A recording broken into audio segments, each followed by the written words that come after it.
Hello viewers, welcome to this channel. আশা করছি আপনারা সকলেই ভালো আছেন। এই ভিডিওতে আমরা দেখব কিভাবে একটি মিনি পাওয়ার ব্যাংক তৈরি করা যায়, যার জন্য আমাদের প্রয়োজন কিছু ব্যাটারি। এগুলো সবগুলোই লিথিয়ামের মিনি সাইজের ব্যাটারি। এখন আমরা এই তিনটি ব্যাটারিকে ট্রায়াঙ্গেল আকৃতিতে লাগিয়ে নিব। দেখতেই পাচ্ছেন আমরা ব্যাটারিটিকে ত্রিভুজ আকৃতির করে লাগিয়ে নিয়েছি।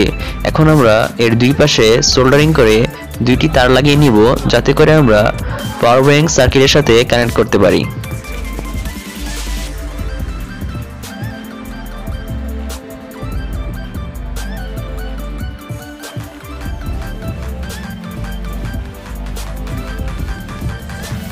দেখতেই পাচ্ছেন আমার হাতে একটি মিনি পাওয়ার ব্যাংক সার্কিট আছে, যার মাধ্যমে আমরা এই পাওয়ার ব্যাংকটি তৈরি করব। এর লিংক ডিসক্রিপশন বক্সে দেওয়া আছে। আমরা পাওয়ার ব্যাংকটিকে বোর্ডের সাথে ভালোভাবে সেটআপ করার জন্য প্লাস্টিকগুলোকে এইভাবে কেটে নিব, যাতে করে আমাদের পাওয়ার ব্যাংকটি ভালোভাবে বোর্ডটির সাথে যাতে লেগে থাকে। দেখতেই পাচ্ছেন আমি এই প্লাস্টিকগুলো আগে থেকে কেটে রেখেছি। এখন এই প্লাস্টিকগুলো লাগানোর পালা।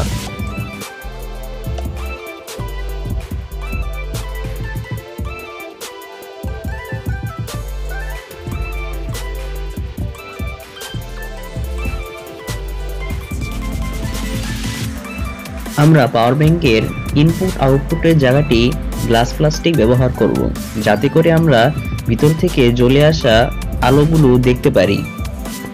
এখন আমরা ইনপুট আউটপুটের জায়গাটির মাপ অনুযায়ী কেটে নিব। দেখতেই পাচ্ছেন আমরা প্লাস্টিকটিকে এর মাপ অনুযায়ী কেটে নিয়েছি।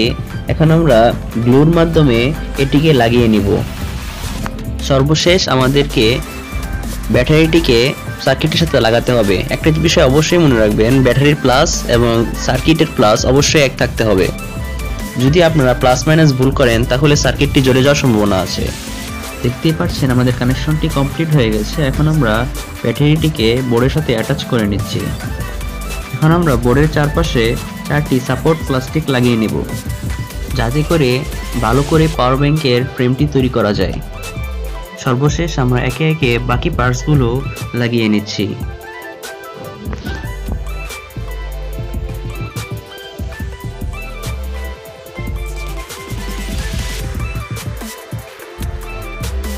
দেখতেই পাচ্ছেন আমাদের পাওয়ার ব্যাংকটি সম্পূর্ণ হয়ে গেছে। এখন আমরা এর উপর সৌন্দর্যের জন্য কিছু ডিজাইন করে নিব।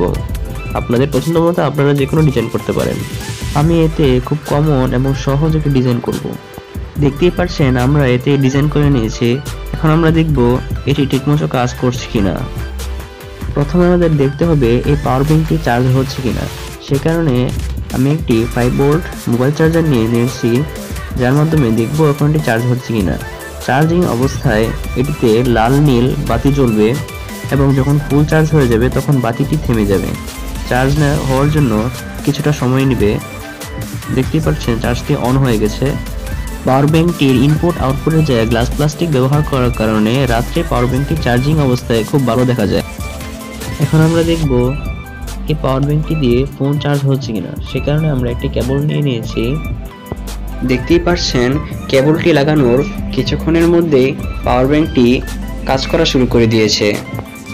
এই পাওয়ার ব্যাংক দিয়ে যখন কোনো ডিভাইস চার্জ করবেন তখন পাওয়ার ব্যাংকে ব্লু কালারের একটি লাইট জ্বলবে এবং যখন পাওয়ার ব্যাংকের চার্জ লো হয়ে যাবে তখন ব্লু কালার লাইটটি আপ ডাউন করবে। এই বিষয়টি মনে রাখবেন যে এই পাওয়ার ব্যাংক দিয়ে 7 ওয়াটের বেশি লোড নেবেন না। এতে সার্কিটটি ভালো থাকবে এবং পাওয়ার ব্যাংকটি লং টাইম চলবে। যদি এই ভিডিও সম্পর্কে আপনাদের কোনো প্রশ্ন থেকে থাকে অথবা আপনারা কোনো বিষয় আলাদা করে ভিডিও চাচ্ছেন তাহলে অবশ্যই কমেন্ট বক্সে জানাবেন। ধন্যবাদ। Thanks watching for this video.